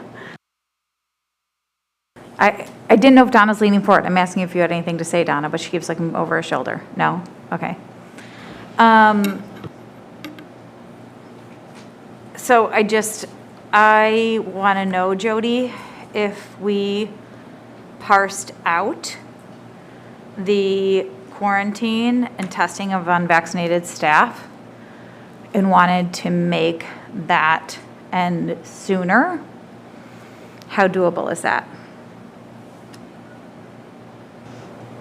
You're just saying take out that piece and that's easy? Okay. According to my conversation with Nancy, and my experience as a parent, as an educator, I feel like, I mean, clearly we will discuss masking in depth as well, but I think those quarantine elements are extremely disruptive to both children and families, and it's less seen, and so I think it takes less planning for at the district level, and if we can end that sooner, and if I would be all for that, is to write, if we need to write separate motions or write that into the motion, different ending dates, I would like to do that, if you feel like that's not going to put an undue burden on your teams. So one of the things that I was tasked by Dr. Wagner previously to our special meeting on the 7th was she had asked me to ask the board to come up with a proposal because we were anticipating this would happen and it would be under local control. So while I am in favor of going masks optional, I'm not in favor of the timing. So I actually have a counter proposal. And what my concern is we've already shown that when we go to a holiday and people travel, that we have always had throughout this pandemic, we have had a spike post the holidays, post opportunity to travel. So what I would prefer and what I would be in favor of personally is that I would like to go until after, keep masks until after spring break. Spring break is from March, excuse me, you can talk during visitors' comments. So March 21st to the 25th is spring break, and then, excuse me, we can call a recess and have to clear the room if we have to, and we don't want to. Please keep control. Hey, please maintain control. We can't get through the meeting if we can't maintain control. As I was saying, spring break is March 21st to the 25th. There will be a 5-day, excuse me, please maintain control.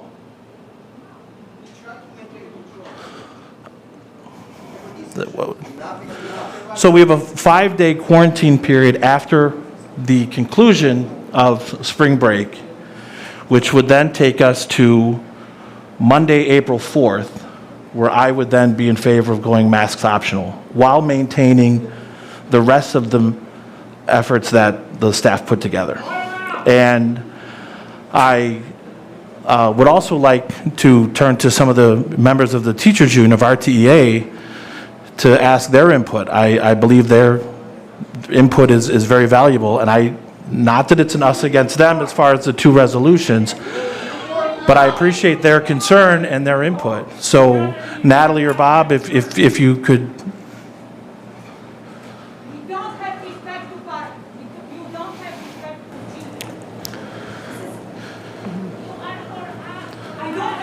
Excuse me, I'm asking a member of the teachers union. You can speak during visitors' comments. We know that definitely in the past there are always spikes when individuals go on vacation or have the opportunity to go on vacation. And definitely, like I stated before, we would support this date. We would absolutely support a later date too.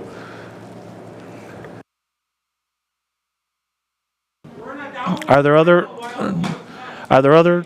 board members that would like to comment? So I was going to say,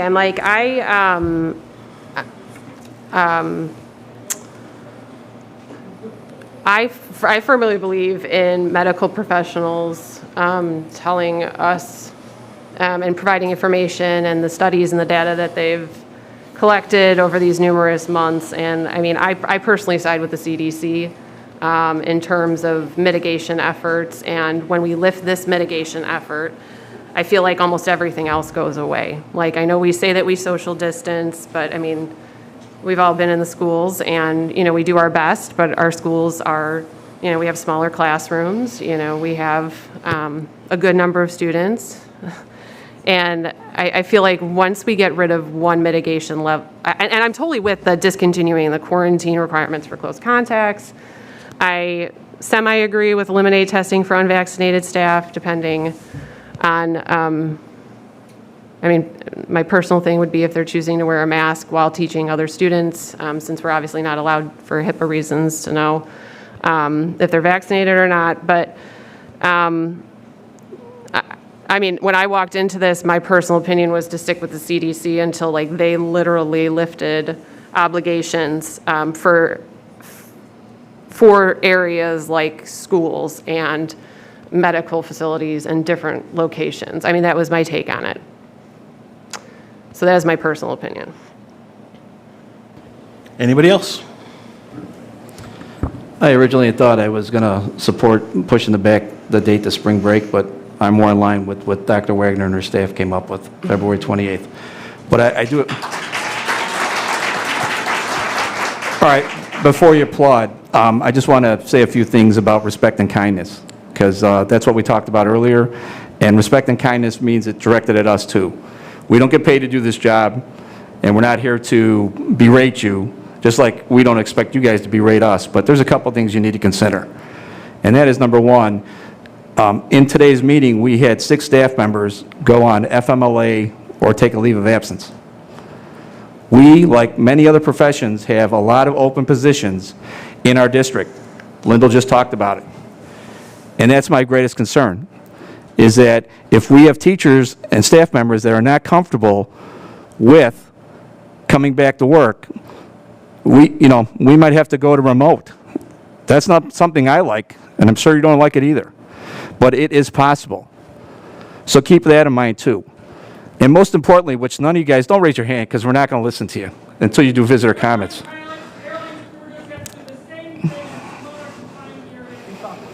Okay. Respect and kindness. Okay. So the other thing that we need to consider too, which some people talked about tonight, but a lot didn't, is that we have children in the school district that are immunocompromised and family members. So please keep your comments to yourself until our next visitors comment section. Please keep your comments to yourself until the visitors comment section is up. yeah, okay.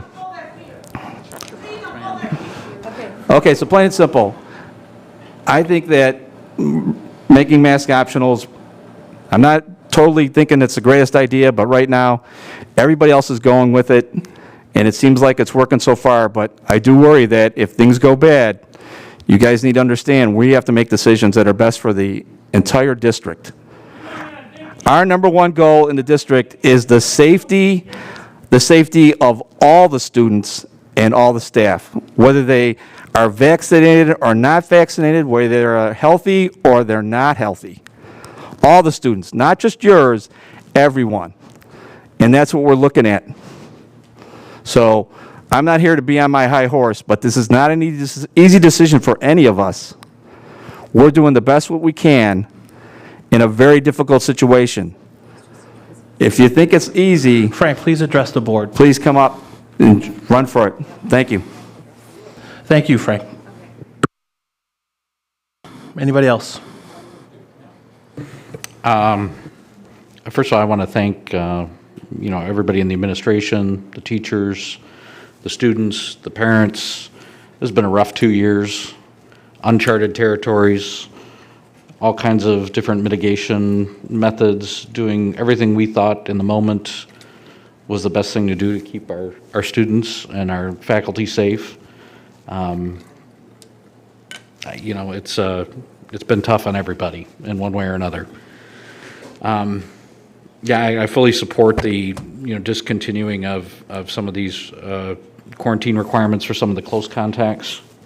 You know, at this point in our communities, everybody who's 5 years and older right now has the option to get vaccinated, which provides them with a level of protection. And it helps to... Please maintain control. We got to get through this. Yeah, and those individuals, those families, whether immunocompromised or not, have been given an opportunity and a choice to vaccinate to protect themselves. And you also have a subset of that population that has determined that they don't want to take the vaccine. At that point, they're making a choice for themselves. But you know, in the end, I'm concerned still for those that in our community who can't make that decision, which are the little ones. Still testing that vaccine. The other thing is the infection rate's still high right now. So it is spiraling down, as one gentleman said, and that's fantastic to see. And I think we're on the right track. I think right now we're looking at spiking the ball here on the 10-yard line. And I think we're just a little too short. And I don't want to wear this mask. I don't, you know, it sucks. It's impeding. I'm not worried about myself here. I wear it for others. But I do think it's a little early to lift the mask mandate. I like your suggestion, Bill, of buying us a little bit more time. I really want to be done with this by the end of the year. But I think 6 days is a little tight. And we might get the decision made by the government anyway, by the governor anyway. So I'm kind of looking at an option here, Bill, of supporting your suggestion to delay it just a little bit longer. But we're getting there. Almost there. Mrs. Johnson? In the beginning, I was okay with what the administration had come up with, but I do like your idea of extending it a little. What has happened, and I've seen it, is my kids in school, as soon as we came back from winter break, there were 184 cases of COVID in one day at one school in District 214. How many went to the ICU? So Please I control agree. yourself and keep your comments until the visitors' comment section. I can support you. We can't get through the meeting if you can't get through the meeting if you can't let us. Okay. So, anyway, I'm just going to talk. So, my concern, Bill and I have talked about this, and so I would just reference it to everybody. So, I have I don't know if you'd call it a luxury, of working in a lot of the mask optional districts last week. And it was very, very difficult. I think more so than any of us knew, just those districts having been thrown into that situation. So more than anything, I think, as many people have said here and the administration has talked about, I want to be able to plan for that transition. So the thing I worry about the most is having the decision made for us. So actually, more than anything, I want to know the date when we go mask optional. I do not want to plan for a date like spring break and then something happens, whether you call it legally or politically, because I think it is both options, you know, coming together, and I think it's going to take it out of our hands. So to me, I would much rather be able to choose that date ourselves. So I'm much more in favor of having it come at the end of February, because I think that date we can control. I think the chance that something else is going to happen within that finite amount of time is much less, as opposed to being at the end of spring break. I think something like you said, I think it's a virtually 100% guarantee something else is going to happen and we will not make it that far and then we will not, so I don't think that even if we want to be masked by the end of spring break, there will be changes legislatively and that won't happen. So I would much rather us control, as our administration is preparing right now, talking to families that have immunocompromised kids and preparing, as much as we might not be walking the walk of planning for respect amongst our community, I hope we will be able to turn that tide a little bit and be able to share our calm and not the chaos. I know our administration is doing that amongst our students and being able to plan for this transition. And so to me, that is much more important because like I said, districts having been thrown this, like you go to school on and it's happened to my sister's district as well. You go to school on a Tuesday, Wednesday, oh wait, there's no masks. And then it's very far more honestly confusing and upsetting than we thought. So I think being able to plan for that is key importance. So to me, I like the idea of ending on the 28th. And as I asked you, Jody, if you could give us a date of when you feel like we could be ready to end the quarantine and the testing, like Friday, or do you think we could even end it, whenever? Give me a date and I will put that into the motion if people are amenable to that. Are you saying that you want control for the 28th? Are you saying that because on the 28th, they may say, okay, no masks, and then they'll come around and say, what happens if they come and say, yeah, you can go ahead and have masks? Are you saying we would come back to the board? I think that's extremely rare, that extremely unlikely that they're going to turn around right now and say, yes, you can. Okay, but if they say, okay, school boards have total local control, we're out of this. Are you saying, even though the CDC is saying we should wear masks, we would? We can revisit it if that happens. But can we? Because we're not going to have a board meeting until, this is the first time we've had to make a decision here. Right. I mean, since this whole thing started, the governor's Nationally, set that rule. Yeah, that's why I'm listening to what you're saying. I'm trying to follow down the road. If it happens before the 28th, or you're saying after? After the 28th. I think we could discuss. But I don't, I just shrank. Okay. I think we can discuss. I don't think it's moving in that direction at all. I don't know anyone who thinks it is. Because I'm thinking of, okay, right now it's everybody wears masks. And so now there's a TRO saying you can do them if you want. And then Pritzker comes and says, or whoever says, okay, you don't have to wear, definitely don't have to wear masks. And then somewhere down, like 3 weeks later, somebody else comes around and says, yes, you do have to wear masks. So I know this is, and like I said, I just think it's highly, highly unlikely that scenario is going to happen. Okay. And I'm trying to make the decision that I think is most consistent for our students. Correct. I think that's what I'm looking for. Right. So that they're not being ping pong. Correct. And I think the most consistent thing is that they're not going to, correct, Jody? It's likely that this ruling on Thursday will give the districts that are not named in the suit. Right now, it said local control. That may change. So we don't want, what Sue is saying is that the last thing we want is a ruling on Thursday that makes us flip on Friday or Tuesday or a day that we have not planned for. Right. But it could go the other way. It could, but the likelihood of it is Okay, but either not way, likely. the government, the court or the governor, the choice will still fall back to us in all likelihood, right? Right. At least for a period of time.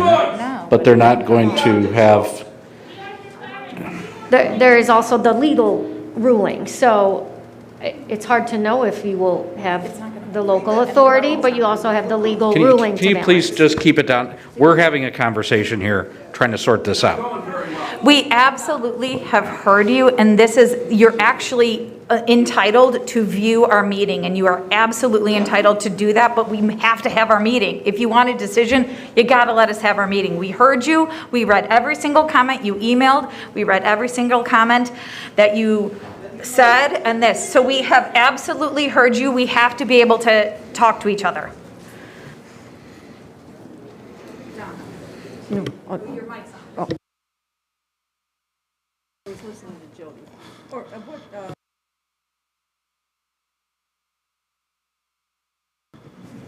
So do we want to vote on the motion as is? Jody, what's the soonest that you would feel comfortable removing close contact quarantines and weekly staff testing? Do you need Well, to? I think, in terms of number 2 and 3 as written, discontinuing quarantine requirements and eliminating testing, those two pieces. Yeah. Yes. I think those are easy, but we do like to make decisions as an administrative team. Okay. But that, in terms of, communicating with the community, we would want a little bit of time, but those are easy, I would say, next week after the holiday. Those could go into place. So The 22nd? the 22nd?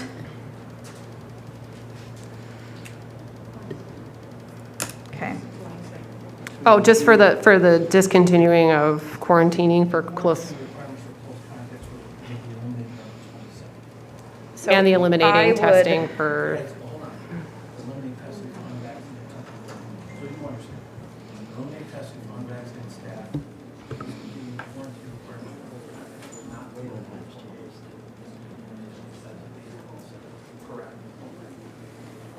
Especially after well, while you're doing that, so I have a question.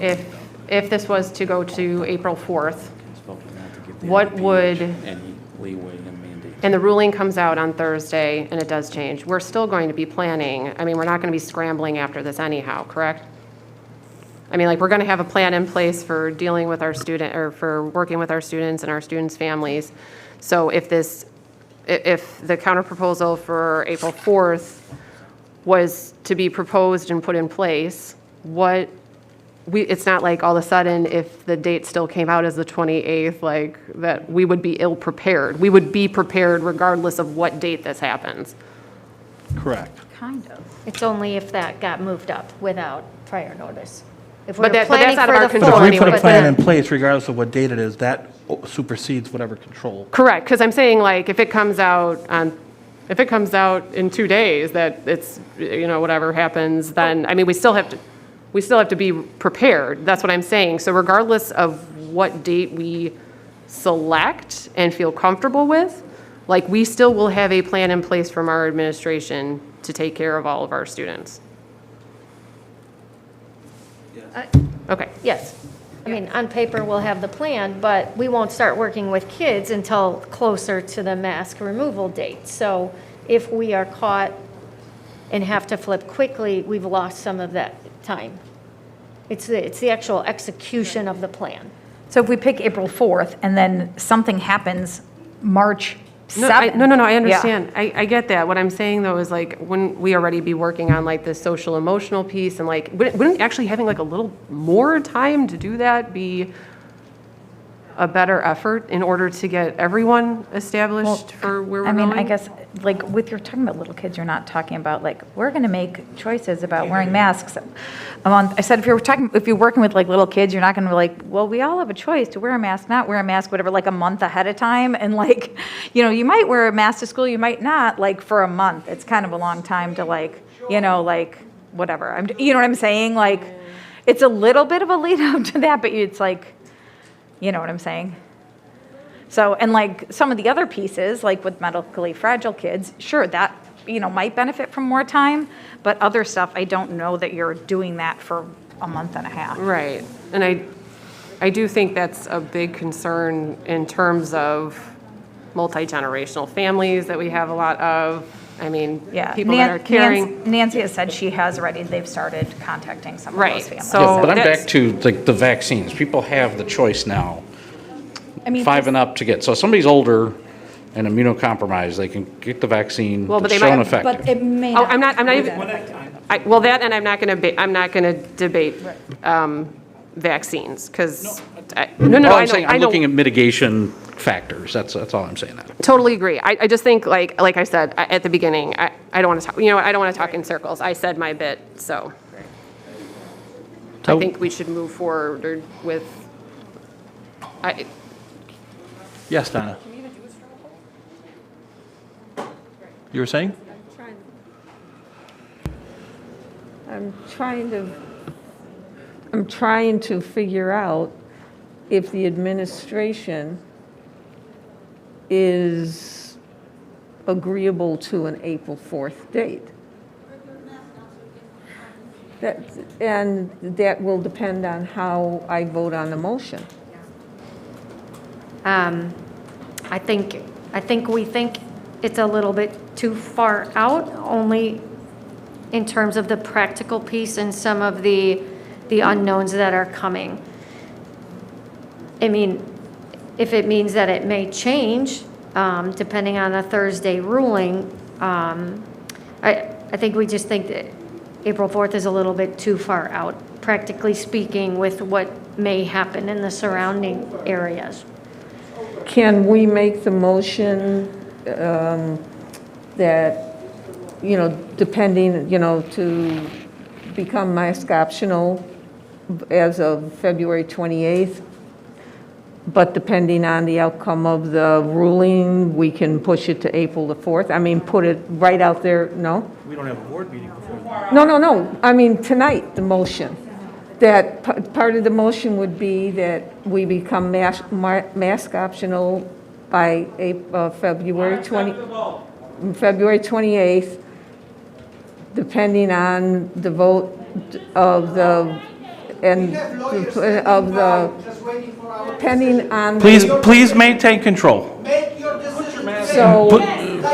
Please control yourself so we can finish our meeting.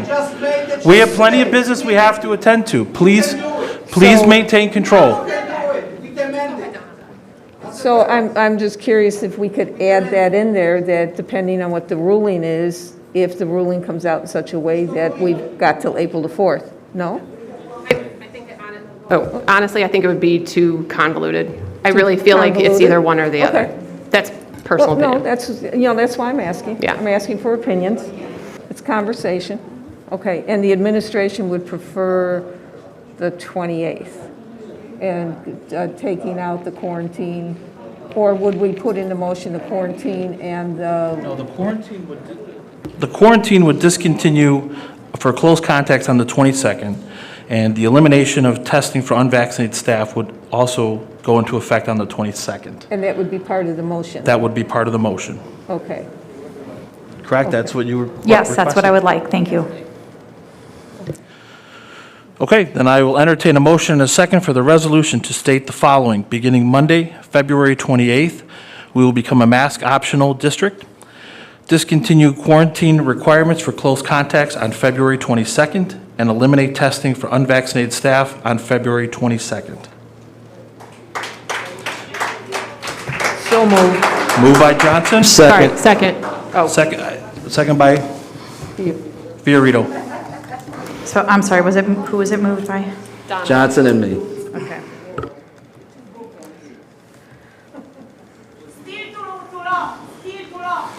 Okay. We're trying to vote. If Oh you my could please just relax. We're trying to vote. Okay, I'm sorry, just need to add that in the dates, because it is parsed out now. Okay. Ronstadt, Yes. Grimpy, No. Johnson, I'm going to say yes. Stolzer, yes. Fiorito, Yes. Friedland, No. motion carries. Thank you. Okay, committee reports. Public Relations Committee, that is myself, and thankfully, we are going to be bringing back the River Trails District Day with the Chicago Dogs. which is going to take place on May the 15th, which is a Sunday, and that is a 3 p.m. Game. So we are just looking for board approval. If anybody has any questions, I'm happy to entertain them. I make a move that we vote for the May 15th Chicago Dogs outing. I'll second. We're just approving the date. Oh, just the date. Yep. Are we ready? Okay. Johnson? Yes. Friedland? Yes. Ronstadt? Yes. Fiorito? Yes. Stolzer, yes. Grimpy? Yes. Motion carries. Thank you. And negotiations, Mr. Fiorito, you're the chair. Okay, negotiations are going very well. Kindness and respect, right? We have a meeting, another session again next week, and we hope to continue to make progress. Thank you.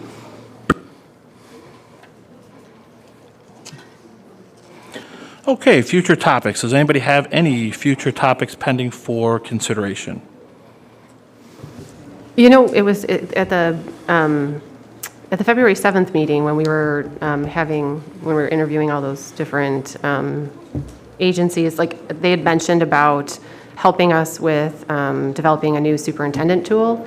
I would just like to add that to our future topics, just as trying to come up with the best way, whether it's with IASB or however we would develop it, to make sure that we have an appropriate evaluation tool for when our new superintendent starts, because I do think, and I fully admit to being the one to develop it, that our tool right now is very convoluted. So we all have to speak with one voice, so it made it very difficult to accurately evaluate our superintendent. So I would like to add that to future topic. I support it. Can I ask a question? Didn't we go with the guys who said they did that? Yes. Okay, awesome. Great. Patty, did you get enough information to add it for future topics? Thank you. I got one, Bill. Yes. Why is the Chiefs logo still up in here? And have we gotten, is there a project or something in place to That is being get worked this on. all turned Yes, sir. over? That's being worked on. We are working on it. We are working on it. We are working on it. Bill has some things designed. Okay. This brings us to the second session of visitors' comments. If anybody would like to submit a sheet, we're welcome to entertain them. Yes. Well, as long as it's another topic. If you've already, it passed. Correct. We approved it. We're maskless. I'm sorry? The vote was 4-2. It passed. No.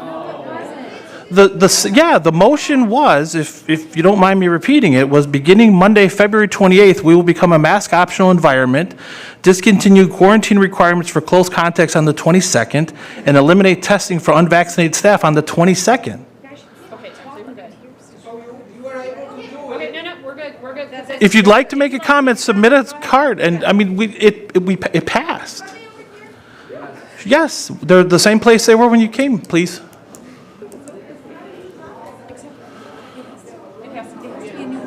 But what you're commenting has to be, you can't come up and talk about the same comment or topic you already spoke about. Great.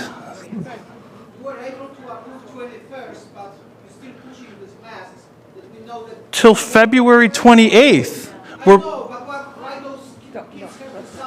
If you would like, it already passed. It already passed. Please please have a seat. It already passed. It's not coming up for a revote. It already passed.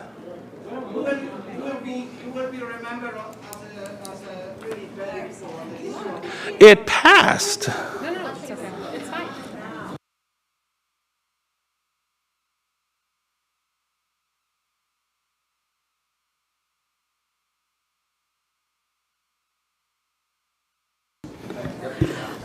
Okay. I don't have the time. So here's my question. I understand you passed it. Yes. Great. And I feel like everything you guys have put in place for the staff, the students, mitigations, testing, and all that kind of thing. My question is, like, your staff has been fabulous. I think everybody's done a great job of protecting themselves. So when it comes to the quarantining, you say there's no quarantine. Okay, great. What happens when our students go to the nurse's station? I have a headache, I have a tummy ache, this, that, or the other. Then what happens to our kids? Kids nowadays are afraid to go to the nurse's station for fear that they're going to be quarantined. So therefore, our kids have now been afraid to go speak to a nurse, go speak to their teacher, because, Mom, I don't want to have to be home for 5 days. I've had where a child has just ate something that has Okay. upset their stomach We can have or is members of the hungry. administration address that with you. That was not in the resolution. So I guess. I don't have an answer. It was not in the Yes, resolution. the simple things that send our kids home for quarantine. I Thank you guess for a your little more comment. detailed. Thank you. We got it from the first time when she filled it out. We've got her information. Thank you for your comment.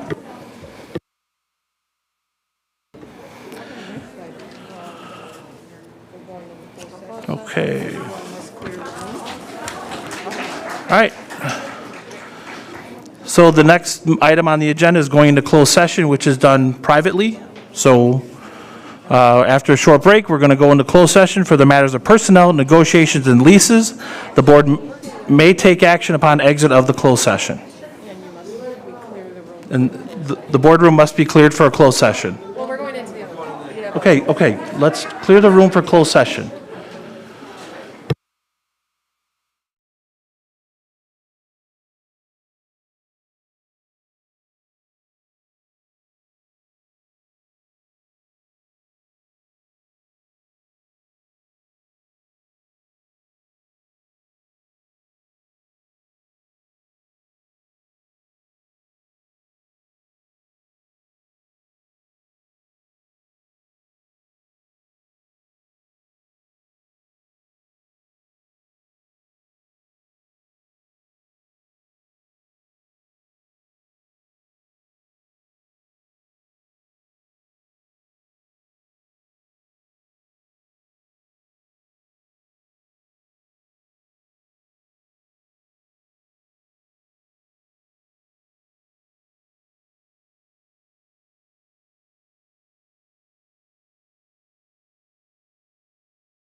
right, I'm going to entertain a motion and a second to adjourn the meeting. So moved. Second. Moved by Johnson, second by Friedland. Oh, okay, hold on, you guys. Oh, yeah, there was no board recap. Okay, adjournment, sorry, you guys, you guys are real speedy. You got this. No, that's adjournment closed session. I hate when it does this stuff to me, you mess up.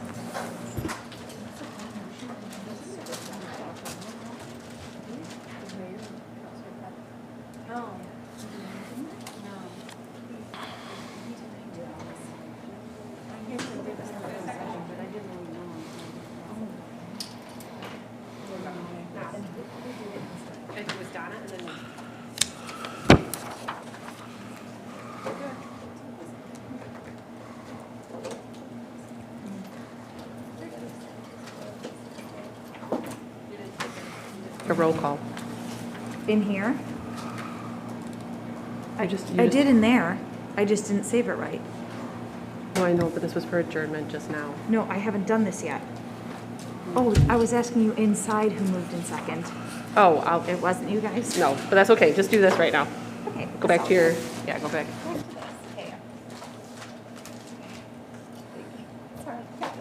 You got this. Okay. Put your mic on.